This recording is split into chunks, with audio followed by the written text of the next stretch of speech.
Hello friends, my name is JJ, and here on this channel we love to talk about American culture, and especially the American cultural canon, which is the various lists of things that collectively inform our understanding of a cultural topic, like pets, school supplies, or breakfast. And of all of the cultural phenomena that define American life, surely none have a more fixed list of things than Christmas. The list of iconic American Christmas things is so vast, in fact, that for this video, I just wanted to focus on some of the second-tier ones. You know, the things that aren't necessarily the most important or sacred symbols of the Christmas season, but can still be found all over the place in December, particularly in the form of decorations, cards, and treats. I mean, there are a ton of things that fit into this category as well, but today I thought we would talk about 5 of my personal favorites: holly,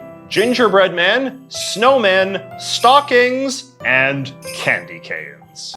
So, Christmas is a good case study in my general theory of American culture, which is that basically everything important was created in either the Victorian age or the Showa age, the late 19th century or the first few decades after World War II. And that's because those were unique eras of technological progress and middle-class prosperity that, in this case, helped make a mass participation, consumerist holiday like Christmas both possible and exciting. The humble snowman is a good example of this. People have been making snowmen for as long as snow has existed, and snow is versatile enough that you can make it into any sort of shape you want. So why do we think that a snowman is supposed to look like this, with the hat and the scarf and the carrot nose and all the rest? Well, the main reason is mostly because that is how they looked on Victorian-era Christmas cards. The late 19th century saw the rise of modern print media as a result of innovations made in the technology of paper manufacturing,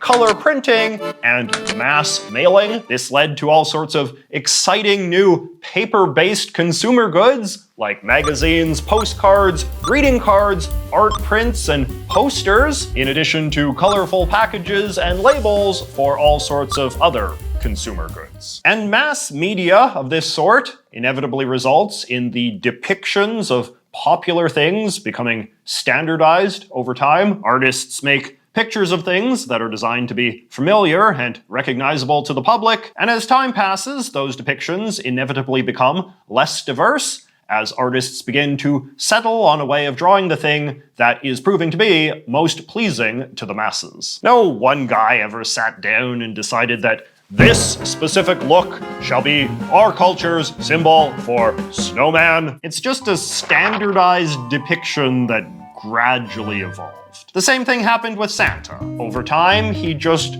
gradually turned into this. But that said, several aspects of our now standard snowman design do carry various relics of Victorian times. The snowman's iconic top hat, for instance, was a very fashionable and often quite expensive type of hat that first emerged in the 19th century. So it would have read as a kind of comically pretentious thing to put on a snowman back then. Same with the now politically incorrect cliche of having a snowman smoking a pipe, which again would have originally been seen as a kind of amusingly pompous thing for a snowman to be doing, since pipe smoking was often associated with gentlemanliness. The Victorians had a much simpler sense of humor when it came to these sorts of things, so getting a postcard of a snowman looking like this would have surely been a real laugh riot. I mean, a snowman with a top hat and a pipe? How impossibly droll. The stereotypical snowman always has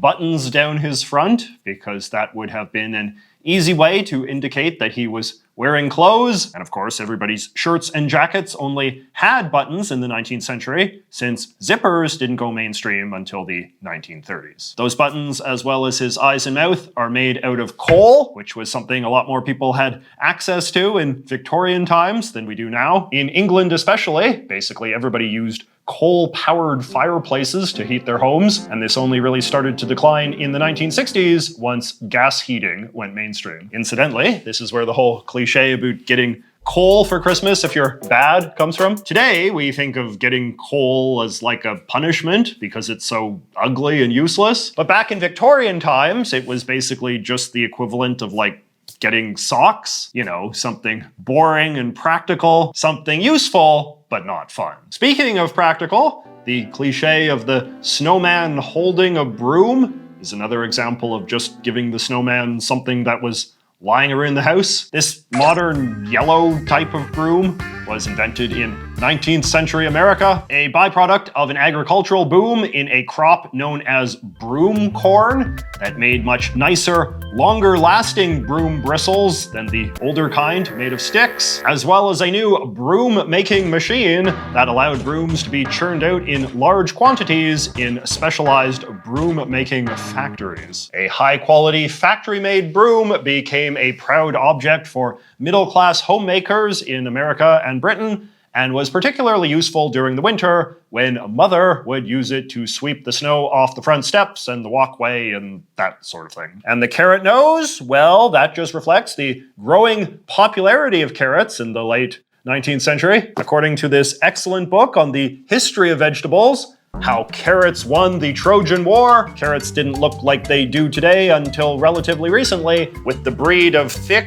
pointy orange carrot that we all know and love having been simultaneously developed in France and Massachusetts during the 1870s. A lot of fruits and vegetables were only bred into their modern forms in the Victorian era, as we learned in my award-winning video on the history of candy. But anyway, carrots became a much more popular thing to eat around this time, and as the pointiest of all the vegetables, they made for a natural snowman nose. Many decades later, in 1950, the snowman would become even more canonized into American Christmas lore when noted American songsmiths Jack Rowlands and Steve Nelson wrote Frosty the Snowman, which proceeded to be covered by all of the big crooners of the time. And this was critical in that it gave the generic stock Christmas snowman character a name for the first time, and entrenched his appearance as a guy with a silk hat on his head and a broomstick in his hand. I've always found it strange, however, that the song refers to him as having a button nose instead of a carrot nose, even though snowmen with carrot noses were a very well-established cliche by then,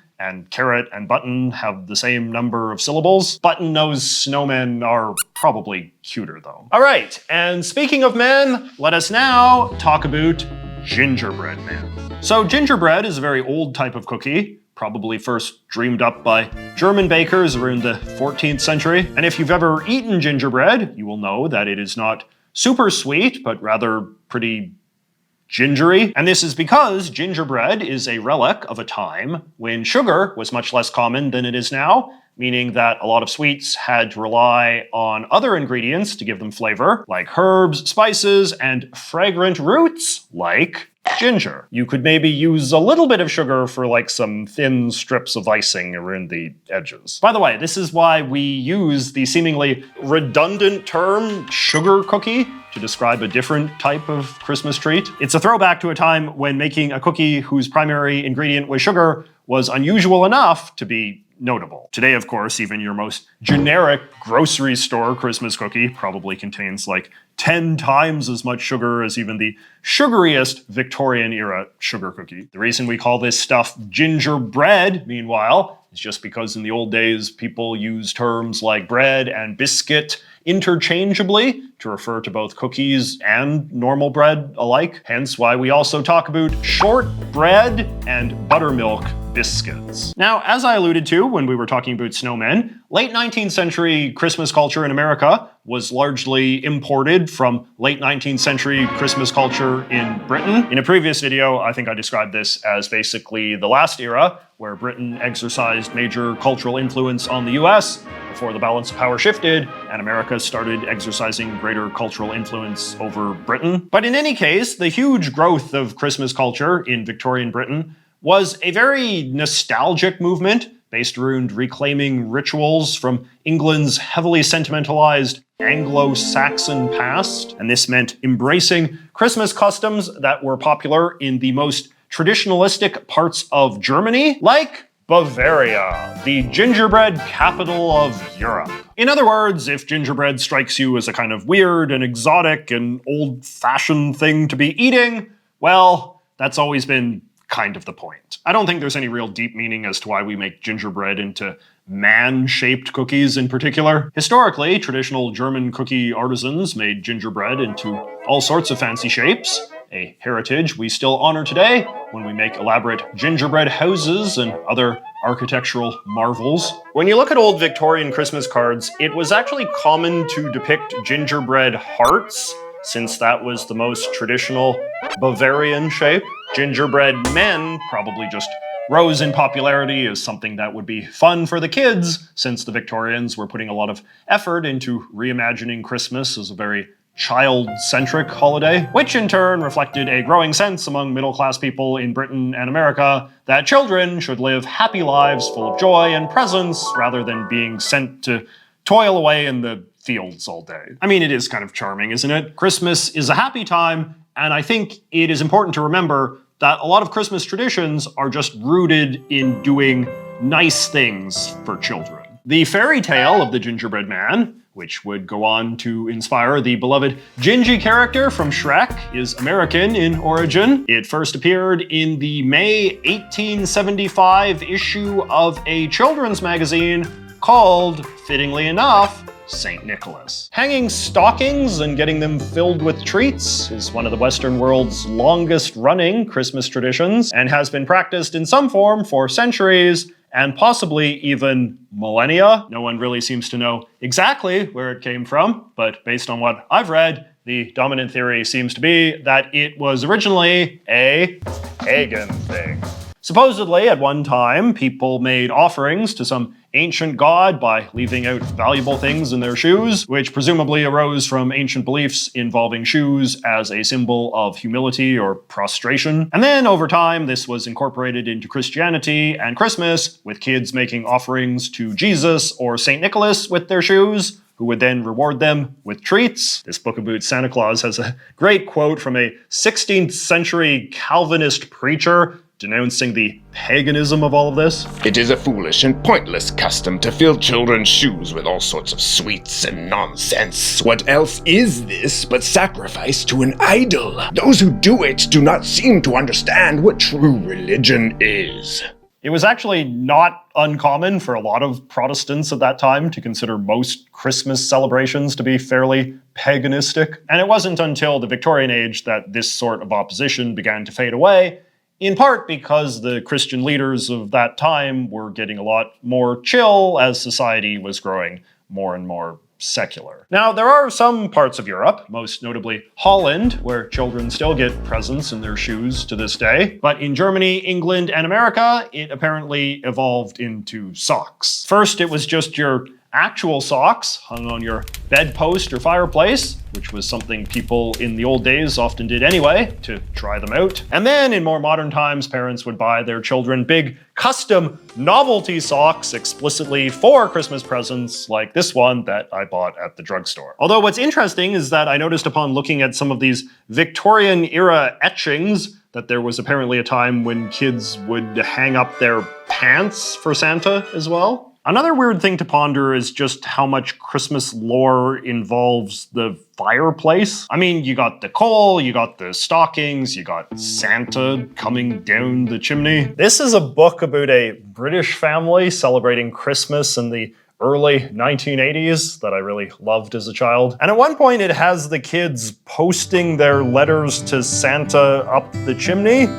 Whatever that means. Do British children still do this? Anyway, speaking of paganism, here's another Christmas thing that has indisputably pagan origins: the humble sprig of holly. As a general rule, I tend to be pretty skeptical when anybody claims that this or that modern tradition has thousands of years of history behind it, but check out this book on the history of holly that I got. I feel if someone does this much research on holly, they probably know what they're talking about. Holly is a very common plant that grows in some form on all continents of the earth, and many, many cultures have assumed that it must have some sort of magical or sacred power just because of how weird it looks. And the book says that the ancient Romans used holly as a decoration for the feast of the god Saturn, which was the highlight of the Roman year and occurred in what we would call mid-December. And apparently we have just never stopped using holly as a December decoration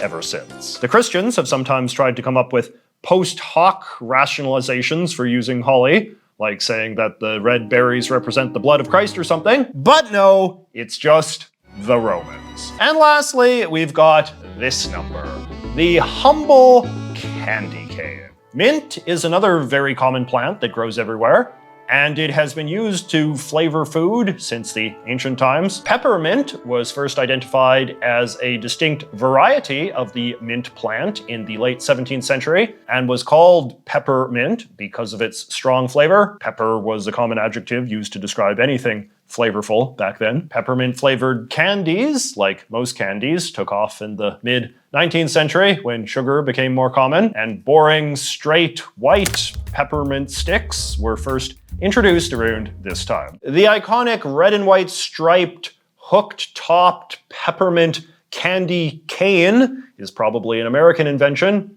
or at least first went mainstream in America. A company in Georgia called Bob's Candies first started selling them in the early 20th century and then began producing them in massive quantities in the 1960s after Bob's brother invented a candy cane making machine. And the gimmick was always that they were the Christmas treat that you could also hang on the tree. Today, of course, candy canes have only gotten gimmickier, and you can now get these things in all sorts of crazy flavors at grocery stores all across the continent, because apparently today's kids are too good for peppermint. A quick Google search turns up such delights as these Fruit Loop candy canes, this suite of candy canes flavored like America's favorite sodas, and these Vietnamese pho flavored candy canes made by a Seattle company that makes headlines every year as they seek to test the limits of human curiosity. So there you go, the exciting story behind 5 of our most beloved Christmas things. Obviously, I'm only beginning to scratch the surface of Christmas things to analyze, so maybe making a video like this could become an annual tradition for this channel. So in the comments, maybe let me know the 5 Christmas things you'd like to see me do next year. The poinsettia, whatever these things are. In the meantime, if you are still hungering for more JJ Christmas content, may I suggest my video on stereotypical Christmas toys, as well as this one on recent additions to the American Christmas canon. I hope you guys all have a Merry Christmas yourself, and I will see you all next week for another exciting JJ channel tradition, my year in review video. A lot happened in 2024, so I'm excited to get cracking on that one. See ya then.